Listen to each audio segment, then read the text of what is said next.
So yeah, we've heard some of the problems. So much has changed in the last few years, and so much is about to change. And I think most people at the moment don't actually know sort of what's possible and what's out there. So the whole purpose of this talk is to say what the problem is today, but more importantly, focus on the solutions, what's coming. Basically, the interesting thing about the solutions, of course, is that they bring their own set of problems as well. So first of all, who am I? I'm a developer. I advise companies on a part-time basis these days, and I'm also starting to write something, which I'll tell you more about at the end. But this is very much a leading-edge group of people having a leading-edge conversation about something that is not likely to hit mainstream media for another 5 years or so. But you know, there's no doubt in my mind that the things that we talk about here, you're going to start seeing on BBC News and so on in 5 years' time. So, quick, brief summary of like what we have today. You kind of all know it and use it. But basically, each platform controls the entire stack. Now, for someone who doesn't know what technically that means, that actually means that every platform, like an Uber app, has one app and one website into that platform. On top of that, it talks to a whole bunch of services through what's called APIs. You don't need to know about those, but that's basically what your app is talking to. And on top of that, all the little push notifications you get when someone posts or likes or something like that, or when your Uber driver is near, that's all done by the platform. And of course, all your credit card payments are also processed by the platform. All of this requires an enormous amount of storage to store your data, which you don't own and control. It's stored by the platform, which they own and control. And for that, they have to put it in enormous data centers like this. You see them in places where land is cheap. Like I remember being in Oregon and just driving past, like, it's just very cheap land, but they've just got like miles of data centers, basically. Servers and servers just stacked up like this, storing your data. But the thing that you don't probably realize about a platform is it does a whole host of other things too. So the things that, you know, most people, you know, when things like Uber or Airbnb would launch, they would jokingly say, I could build one of these in an afternoon or something like that. It's not actually that much, especially when they got started. But the things that they also do are the soft things, like curate the content, you know, onboarding users with nice little sort of experiences showing how things work and how, you know, how you should use the platform. A huge thing they do is handle disputes. So, for example, if you stay at someone's Airbnb place and something goes wrong with that stay, who's correct? Is it the owner? Is it the person staying? Well, Airbnb will step in and make some sort of judgment call, for better or for worse. They also handle ratings. So when you're giving things stars on Uber or Airbnb or anywhere else, that data is going into an algorithm which in turn is changing the rating. But again, you don't get any insight to what that rating is. It's not your data. None of the data that you put into these platforms is your data. So you've no idea where it is, and you can't get it back out again apart from the screens that they allow you, that one interface that they build.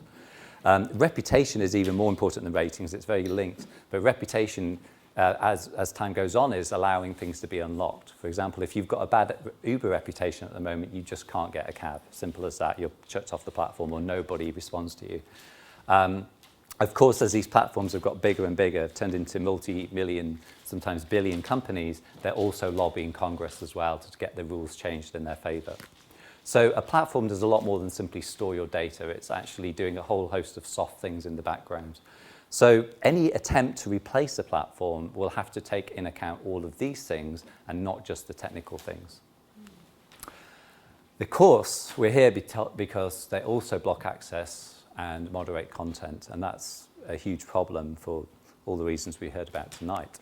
But who does this moderation? It's obvious that when people start flagging things or algorithms start flagging things, it sort of bubbles up to the surface and it joins a queue of things that a human being has to look at. But most people never think about what happens next. Turns out that there's been some amazing coverage of this process actually online.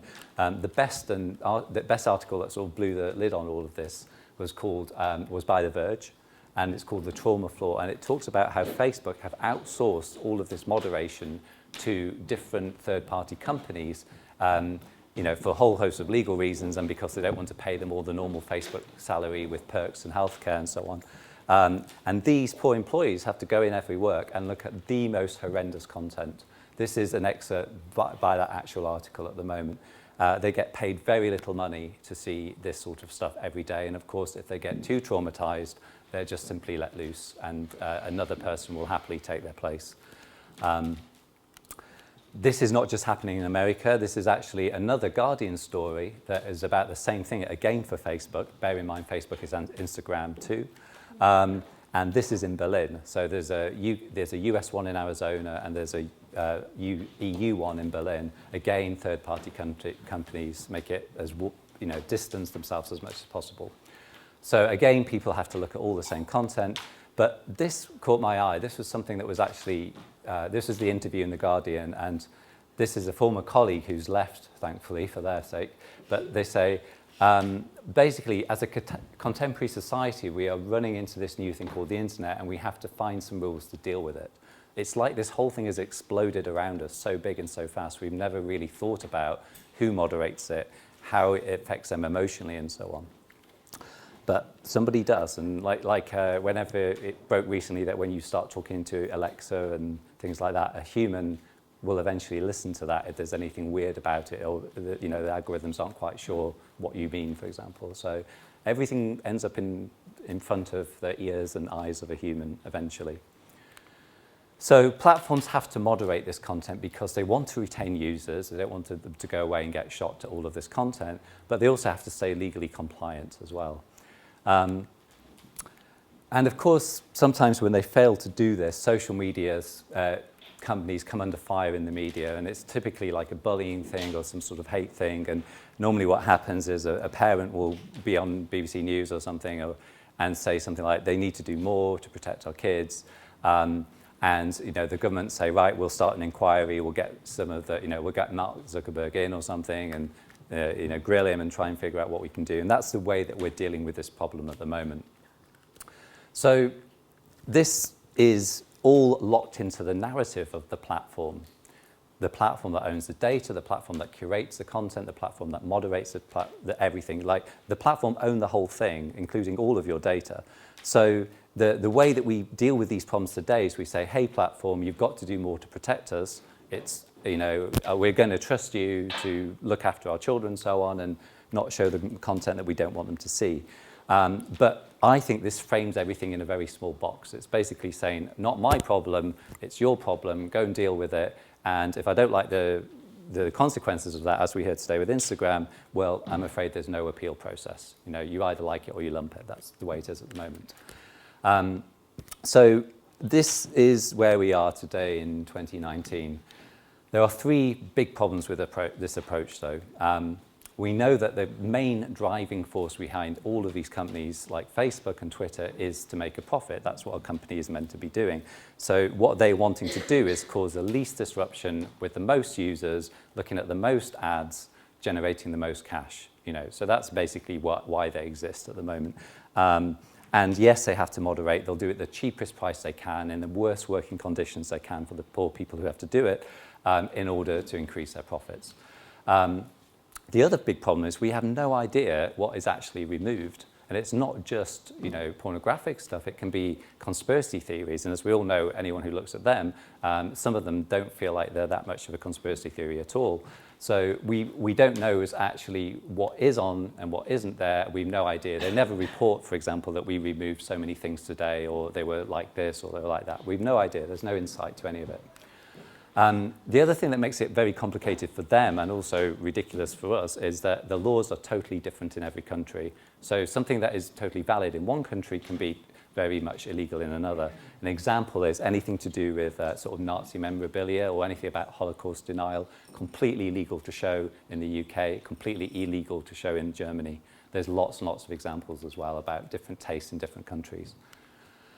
And then, of course, it used to be just Silicon Valley, and it isn't anymore now, with TikTok is the biggest, fastest growing app ever, and it's 100% Chinese, and they get to control what goes on TikTok.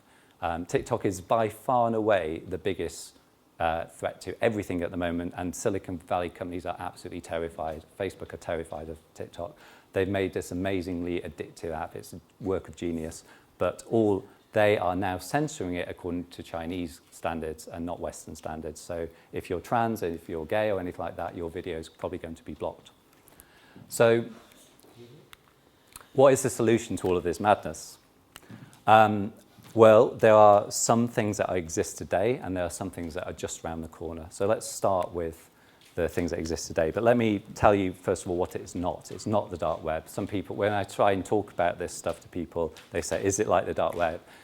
And it isn't. The dark web is something you need, like Tor, Onion Router. You go to parts of the web which are just different servers owned by same companies as own normal servers, and you now have access to more content. Well, this is not that. So the thing with that, of course, is that you can still close those servers down. What you have today is two options. The first one is called federation. Now, federation is basically saying it's a bit like email. When you sign up with email, you don't have to go to Gmail, although sadly almost everyone does these days. You can go to different providers, but you're on a federated network that can all talk to each other regardless of where your email address is. So federation allows you to do the same with Twitter, and there's a company or organization called Mastodon that allows you to do this. When you sign up with Mastodon, lower down the page, you get to choose which federated server you want your account to live on, and then you can talk to other accounts either on the same server or across the federated network. So the nice thing about this, of course, is that it means there's no sort of central point of control. However, it is still a place that can be closed down. Another good one is Riot, made by an amazing company called Matrix. This is a decentralized, so let's say it's a federated service. So again, you can either go on the Matrix server, which is owned by the company, or you can start your own server. And if you do that, you can still send messages, chat messages between different sort of organizations. So this is kind of like Slack, but decentralized. And it's a really great product and an amazing company. My friend Dominic Tarr many years ago started working on this thing called Scuttlebutt. This is a more nerdy version of what I've just shown you. It attracts the most wonderful community of sort of off-gridders, people who live on sailboats, people just all over the world doing crazy stuff. It is such a super friendly place. And again, it's fully decentralized. This works on something called the gossip protocol. So the idea with this is that you go on, you turn the client on, your laptop spends all the fans up for a few minutes because it's downloading all of these messages, not just for you, but to pass on to other people. And then as more and more people come online, you're holding messages for them and passing it to them. So for this reason, it can't be closed down and it can't be censored and so on. But like I say, luckily so far, they've done a great job at attracting a good crowd.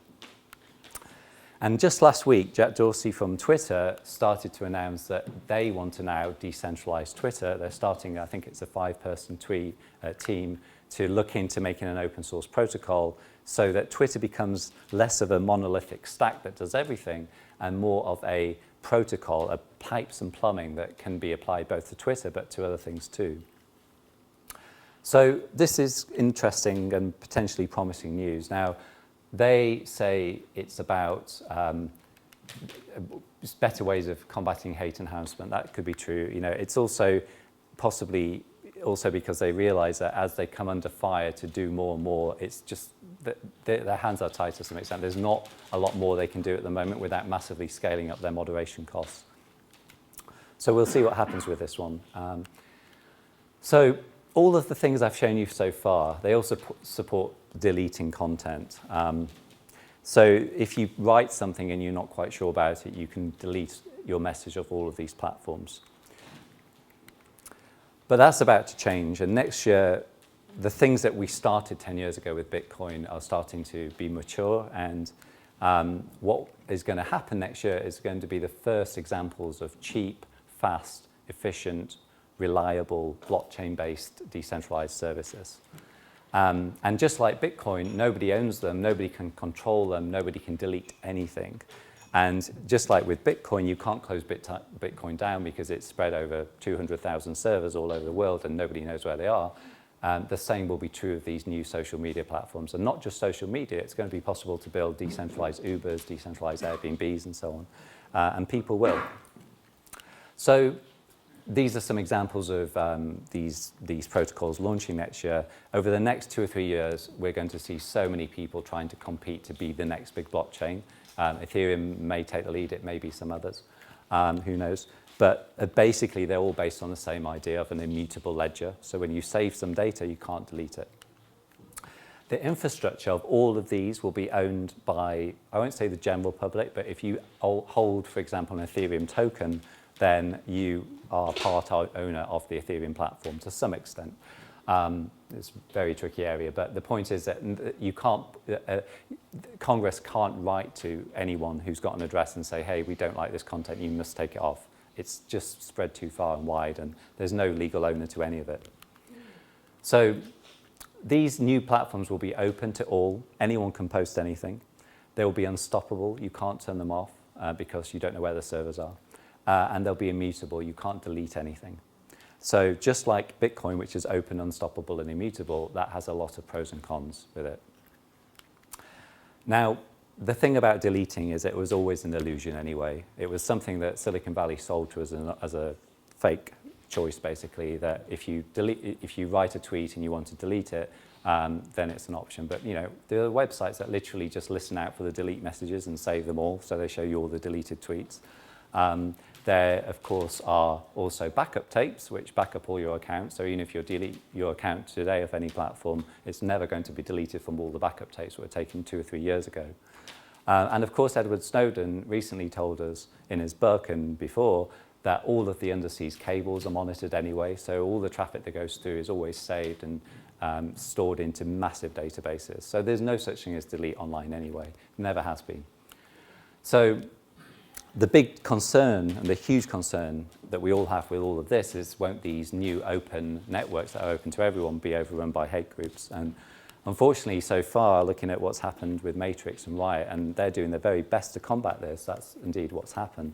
And the reason is because these things are new, we suffer from what I like to call the Airbnb and hotel problem. So on Airbnb, if you are a great customer and you leave the place tidy, you get a 5-star review, and you can stay at more Airbnbs. But if you're a bad customer and you trash your place, you get basically kicked off the platform. So what does someone do when they're kicked off the Airbnb platform? Their only choice is to go to a hotel. So hotels in the last few years, since Airbnb came out, now have to deal with proportionally statistically worse guests because they include those who have been kicked off Airbnb. So that's exactly what's going to happen with these decentralized networks. Initially, they're going to attract the people who have been kicked off the other ones. But over time, I think things will start leveling up, and over time, like places like Scuttlebutt, which attract such a nice, warm crowd, will also grow. So things will balance out. Of course, can you imagine what the media is going to do when these decentralized networks become really big and powerful and potentially threaten their control? They're going to point to all the worst examples and say these are dangerous places to be. You might as well run to the safety of Facebook, is what they'll say. So here's the thing. We can't ever stop people posting what they want to say, and nor should we. But we can and we must choose what we listen to, and that's the key to it all. What we want to do is get to the stage with technology where we are the ones in control. We are the ones who get to say, I want to filter this, but not that. I want to see this, but not that.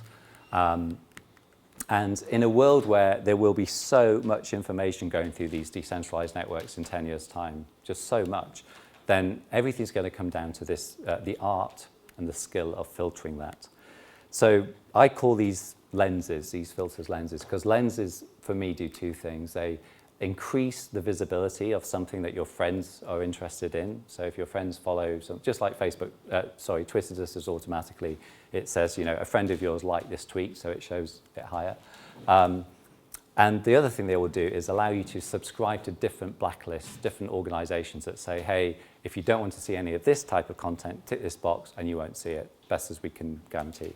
So a lens will be something that you'll be able to customize and potentially even sell to someone else. There'll be, like people make money from Instagram filters today, people will be making money in the future from customized lenses into this huge amount of data.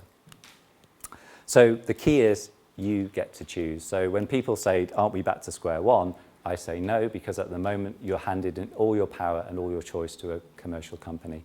This way, you are the one in control.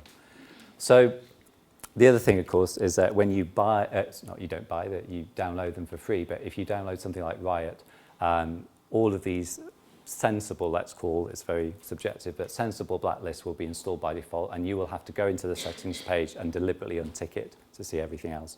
And of course, the nice thing is you'll see what you're not seeing. So it could say something like, you're viewing 100 chat rooms and 22 have been hidden, click here to see what they are. So at least you know what's going on.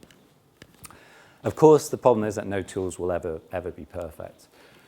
But one way or another, these things are coming. Like, you can't put this cat back in the box anymore. Bitcoin is truly mature now. It's proven itself over 10 years. Ethereum is younger, but it's also proven itself.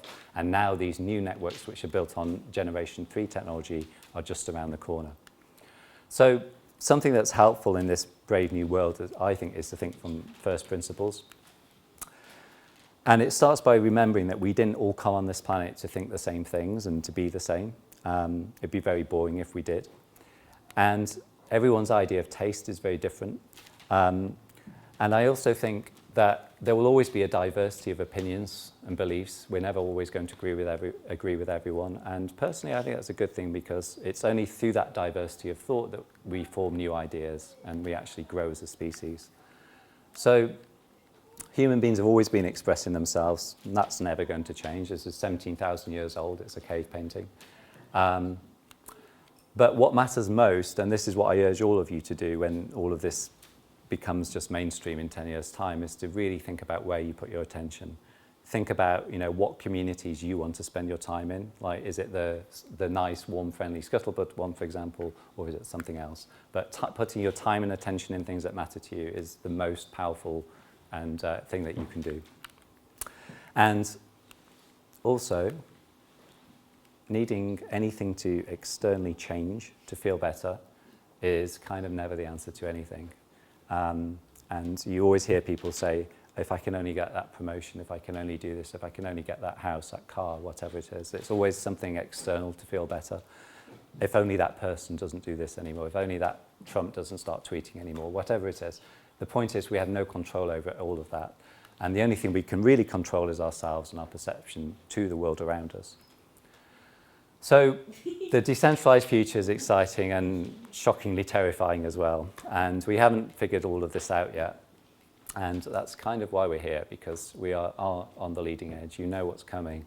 I can tell you absolutely hand on heart that I go to all the blockchain conferences and nobody talks about this. Nobody wants to talk about it. They just want to build the technology, please their investors, make some money, put it out in the world. Very few of them are actually thinking through the implications of this.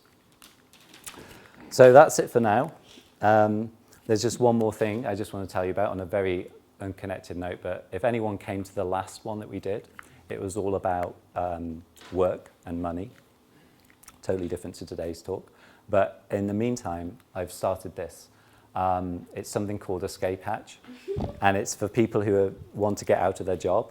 And so if you've got an office job and you really don't like it, this is basically a resource of all sorts of things about how you can earn money online, both by self-publishing and, interestingly, through DAOs, because DAOs are going to be the next big thing. So yeah, thank you very much.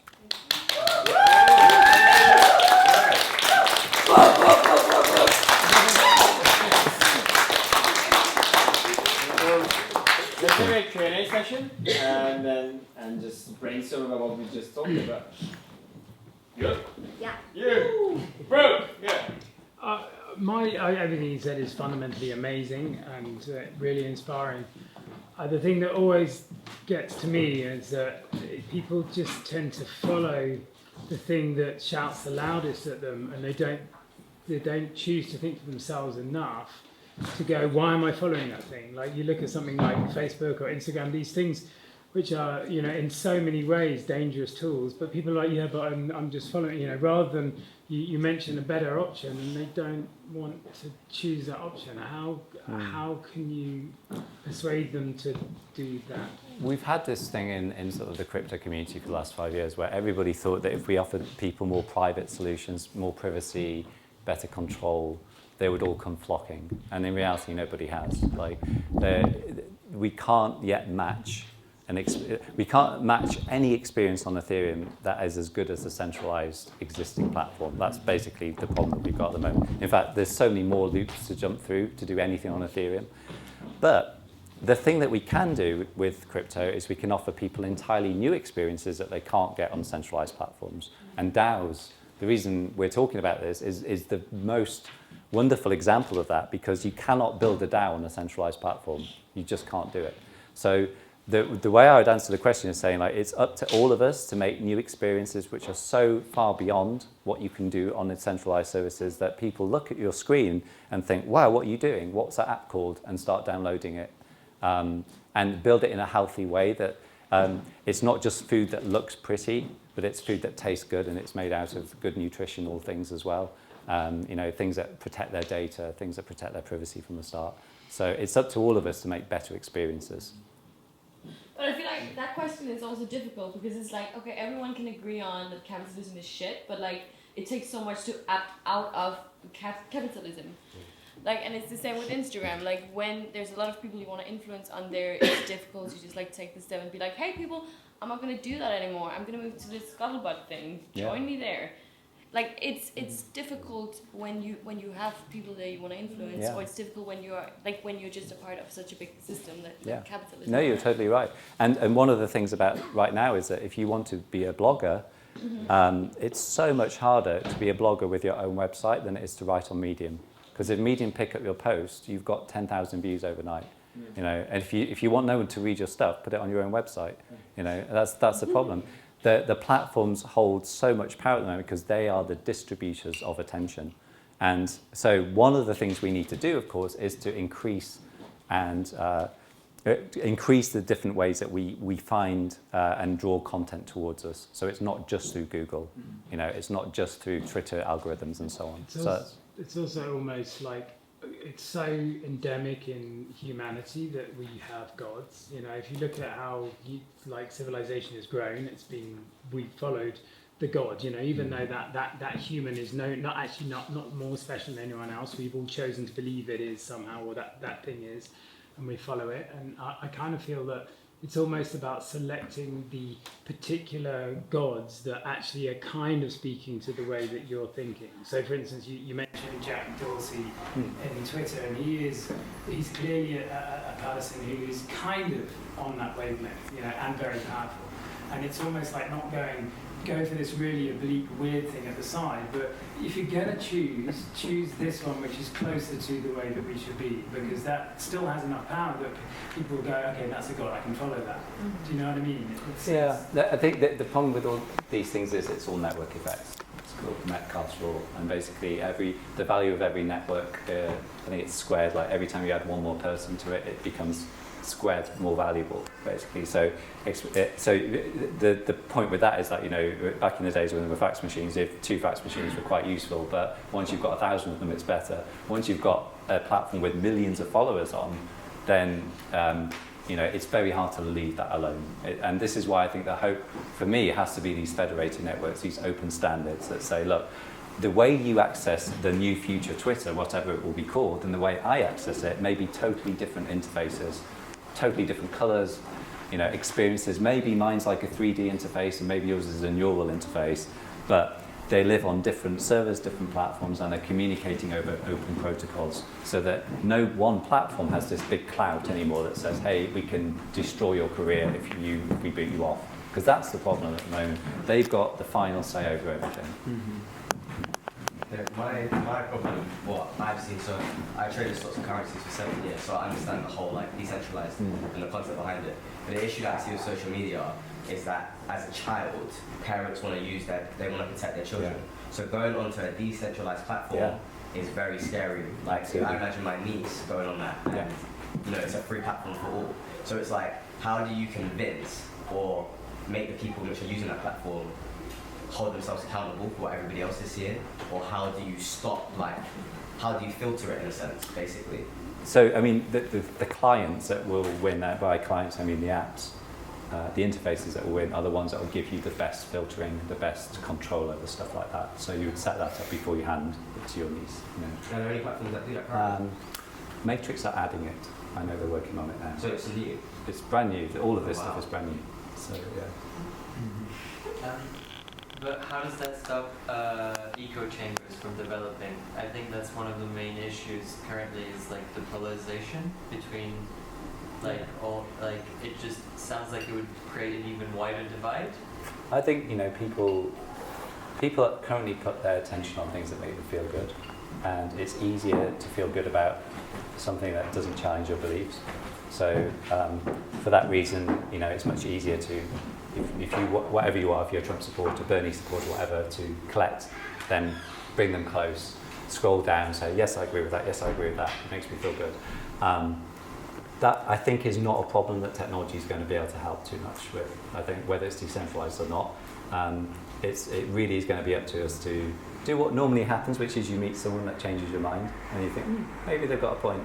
And so I think that will still happen. I don't think technology is going to necessarily help.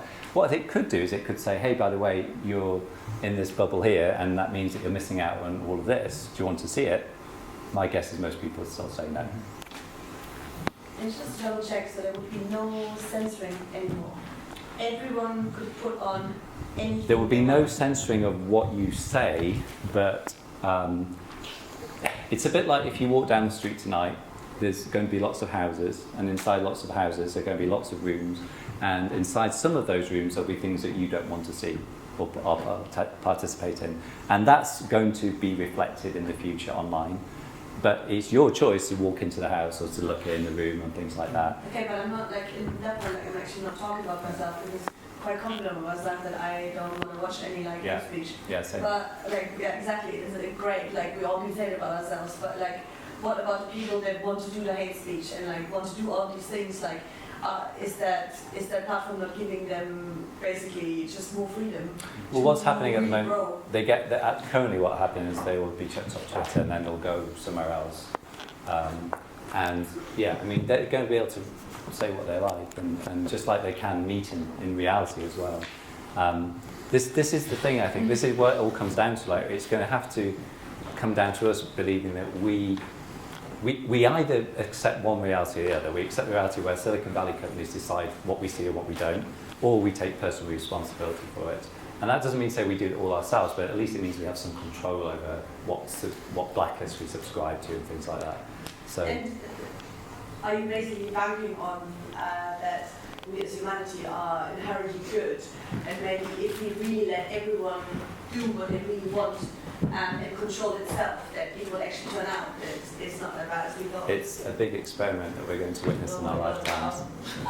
But if I had to side on one, I would certainly say we are inherently good. We're also very gullible.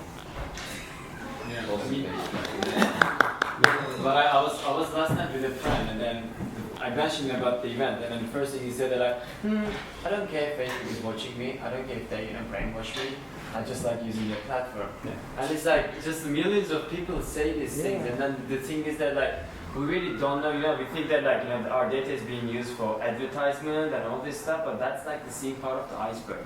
We really have no idea what this data is being used for, And then military is one thing, and who God knows, what else is being used. And it's also if you think about it, and then I met another person in the weekend who founded one of the very early web design companies back in the 90s. So he designed one of the biggest websites and all that, and then I shared the event with him, and he was like, well, you choose these platforms, you choose to use Facebook, you choose to use Instagram, and then they have this policy of, you have the policy and you want to post something that is against their policy. And if you want to post that stuff, then get a website. But then the question is that if you get a website, you can post maybe stuff. No one's going to see it. No one's going to see it. That's the problem. Point. So that's the problem. What we need to do with change is that because these platforms have millions and billions of followers, Facebook has 2.5 billion users, that what 1/3 of the world's population. They're deciding what is right and what is wrong. The kids they're raised on those platforms.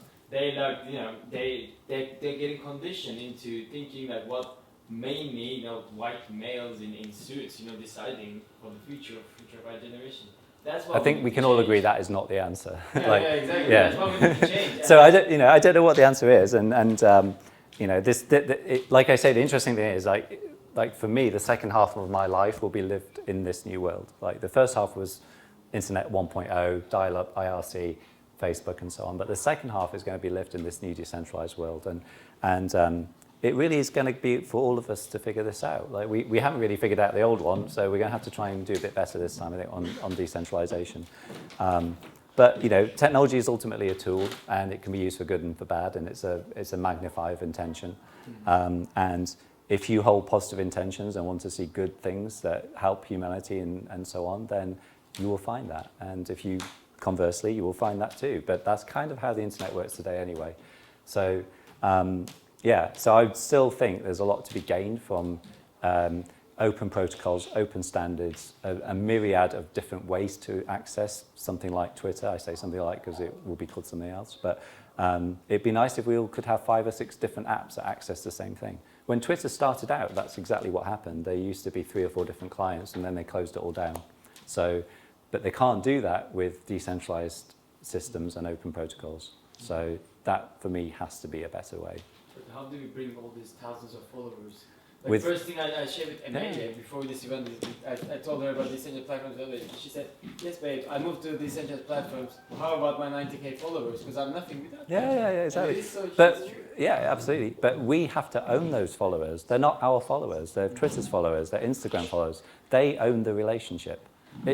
Imagine how ridiculous it would be if you go into a bar and you see someone you like and you start talking and you start to walk out, but the bar person who owns the bar says, hey, hang on a minute, you need to pay me a fee, or you can't take this relationship outside the bar. That's exactly how it works at the moment on all of these platforms. They're not our relationship. They're not our followers. And until they become our followers, we can't do anything with them. We have no power. That's what I really liked about how you spoke about email, because it was the thing that freaked me out when Facebook kind of really kicked off. I didn't join just because I was like, that's a really closed loop system. I don't like it. I didn't like it that closed.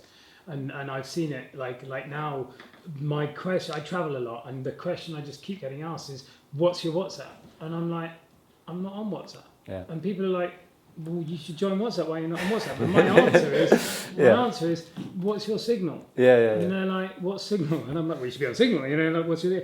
And it's that kind of thing where you get these closed systems that want to control you. Yeah. It's freaky shit for me. Web 1. Okay, it was the Wild West. It was exciting because it was all about having your own website, and then these apps came in that just tried to hold you. Yeah. What you're talking about is how to explode out of that, but it's tricky.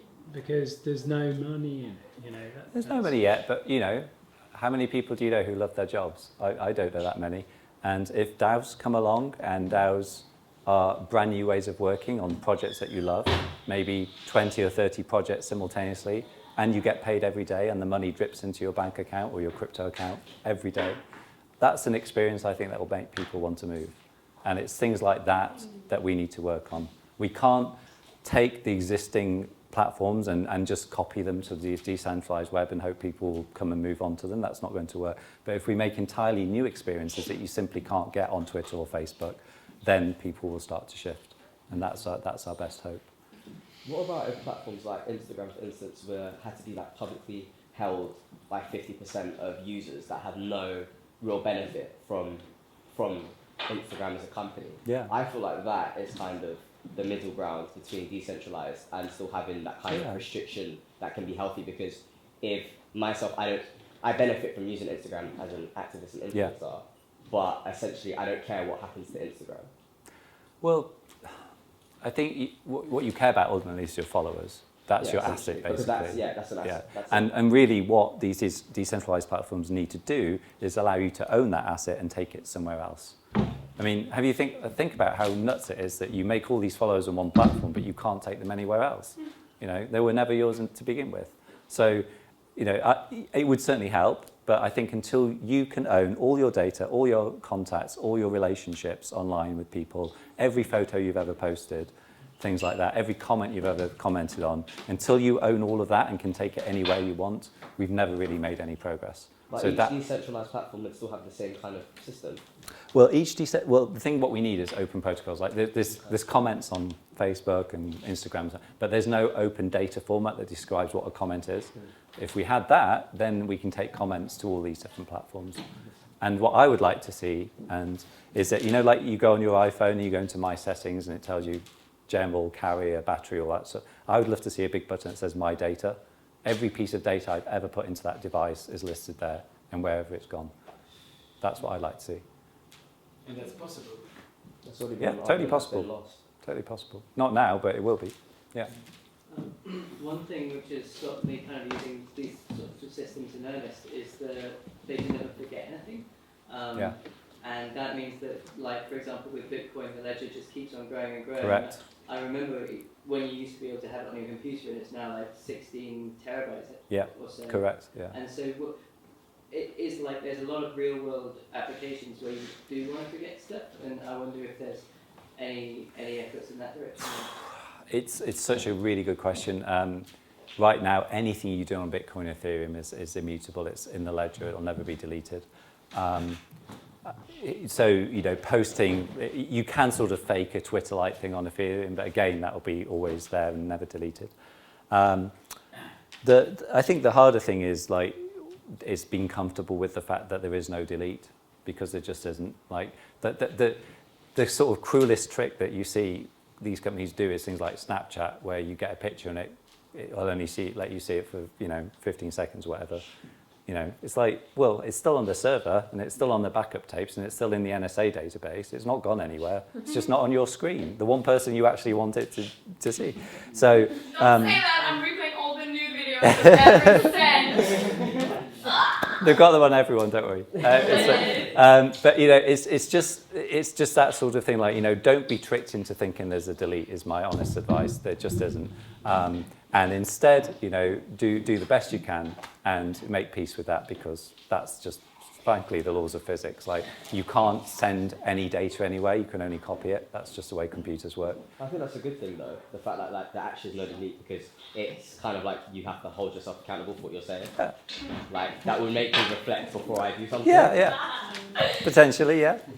I mean, it's you know, but also be forgiving to people. People change their minds all the time, and I think one of the things I loved about Edward Snowden's book is he said that when he started online, there were just aliases. Everyone was an alias, and he could be a teenager who was angry and didn't really know much, and he could start ranting about something, and then someone would prove him wrong and demonstrate that you're totally wrong, and he would be like, oh gosh, you know, I've learned something here, and then he starts up a new alias. And now starts as this new person with this new enlightened knowledge. We can't do that anymore because all of these platforms demand our full name. And if you try and circumvent that, they'll eventually find a way to find your phone number. So that's the problem. Like, it's been very hard to, if you're growing up on the internet today, it's very hard to learn and sort of learn and grow and say, hey, you know, I now know something today that I didn't know tomorrow. So I can be a new person tomorrow. That, you can't do that anymore. You literally have to make all these fake accounts and names. Back in the old day, it used to be possible to do that. And I think he says, and I agree with him, that we're missing something there.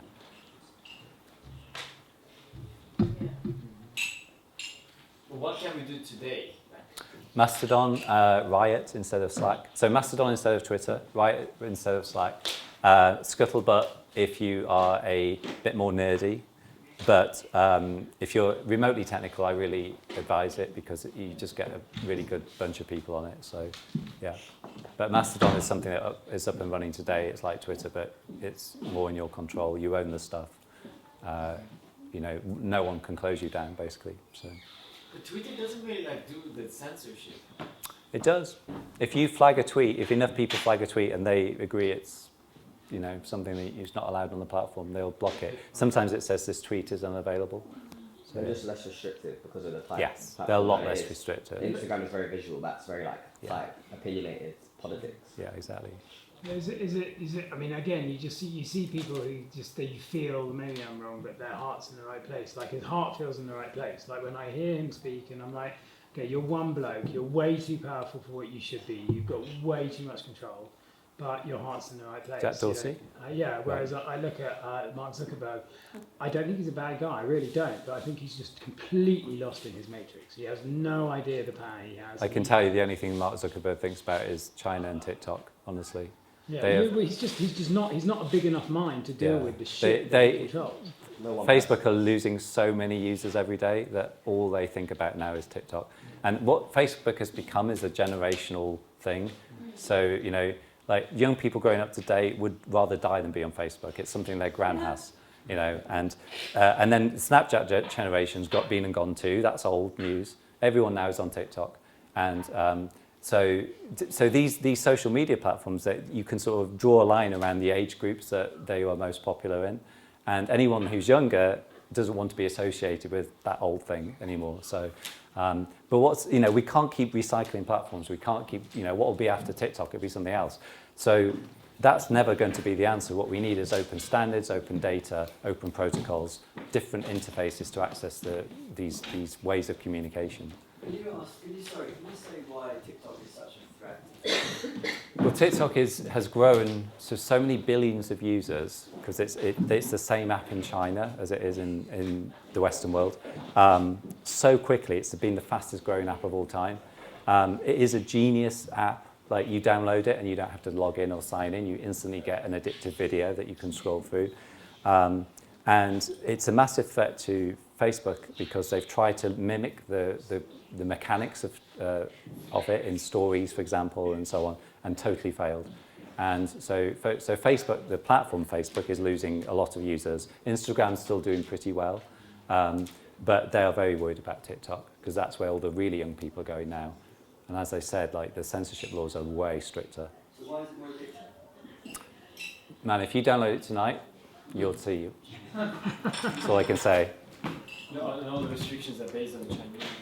Yeah, exactly. So, so obviously, no criticism of Hong Kong for one. That's definitely not going to happen. But also, there's lots of things around like being LGBT and so on that they don't like either. Something gets passed and some things don't. So. But the point is, like, we shouldn't be handing over control of this to any company. It doesn't matter what nationality they are. It kind of comes back to that thing that I remember when Jimmy Wales first let Wikipedia out of the bag and just went, I can't control this, I'm going to let everybody have it. And he's now a super multimillionaire, he's incredibly loved and respected across the planet, but he let his thing, which was his thing, go and make it the thing that will probably now stay for a hell of a long time, if not forever, as the Encyclopedia of Humanity. Yeah. And sooner, I remember thinking 10 years ago, maybe Mark Zuckerberg will do that. Maybe he'll make Facebook Commons and end up being a multimillionaire but not a billionaire. And that was an opportunity he could have had. He could have gone, let's let the world run this, which would have been, the public libraries of the future, if you like. Yeah. And that, I guess, is what we're looking for with a social network, is sooner or later that has to happen, which is kind of what you're talking about. It will totally happen. Honestly, there's so many people working on this problem. And they're really good people that it will happen. It will happen what soon. It needs to be is, not obviously it's not going to be TikTok because it's Chinese, but it needs to be somebody who's caught the wind, to go back to your scuttlebug sailing analogy, they've caught the wind enough that they're just that enough far ahead that then if they go, fuck it, I don't care if I'm a billionaire, I'm happy with my 50 million. I know so many good people working on things like that who are definitely not in it for the money. Yeah. So, there's, like, and Dominic Tarr's a really good example of that, just an amazing guy. So, there's not only hope, there's a lot of practical things that are happening today. And but like I say, what will really cement the deal is a brand new experience. Only then will you get people on the bus talking about this new app. It's like, oh, what are you using? Oh, it's this. You can do this with it. There's so many things you could be doing with these things that you're not doing at the moment. And there's a new thing that started on Ethereum. I forgot what the name is. It begins with an S, but it just allows you to pay people by the second. That's a new idea. You've never been able to do that. So, it's these are the new experiences that will make people shift. Just need to give it a bit of time. Yeah, what I find really interesting is also like Facebook has 2.5 billion users, right? If everybody paid 1 penny, we will have more than enough to employ 200 people just build their decentralized platform. They will be totally free and our data will be but again, if you don't own the followers, they're not going to come. So nothing's going to change unless you own your relationships online. That's the be all and end all of this. You have to own your followers. You have to own your friends. They have to be yours and not Facebook's.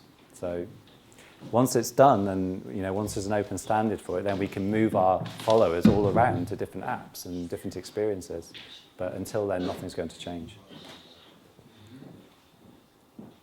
Good? Are you guys all satisfied and informed? Yep. It's very inspiring. Thank you. Yeah, thank you. Welcome. Thanks.